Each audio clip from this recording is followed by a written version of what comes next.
Tonight we've learned the Camden County deputy at the center of a deadly shooting was previously fired from a Georgia law enforcement agency.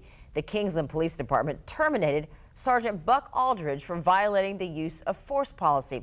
Cheyenne Cole is on your side now, taking a closer look at the body cam footage with our crime analyst. And Cheyenne, he believes the traffic stop could have been handled differently.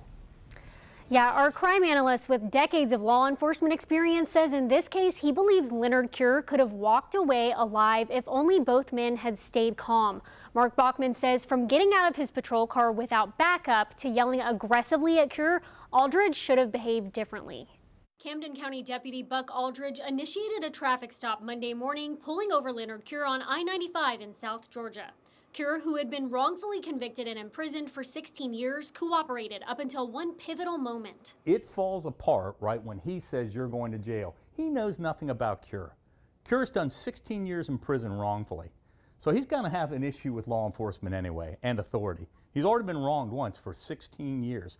The Camden County Sheriff's Office was aware when they hired him the next year because he disclosed it in his application. You got a guy who has an authority complex, and you got a guy who doesn't trust the authority for a really good reason, right? So here we are. It's a recipe for disaster, these two meeting one another. Baughman says the way Aldridge gets out of his patrol car aggressively yelling at Cure sets the tone. He used verbal commands poorly, but he did use them. Get out! Put your hands back here. He uses the taser, less than lethal. It doesn't work. And now he's to the point where he's got somebody holding him by the throat, crushing him, maybe his windpipe, and now he's extracting a round and firing it. He believes that's why the district attorney's office will rule the shooting justified and won't file criminal charges. But he says it doesn't end there, especially with civil rights attorney Ben Crump representing the Cure family. If you look at it from the civil aspect of it, it's a lot different. What's your training, right? Did you stay within your policy?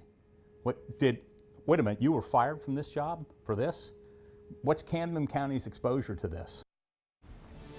Aldridge is on administrative leave during the investigation. Reporting in studio, Cheyenne Cole, First Coast News, on your side.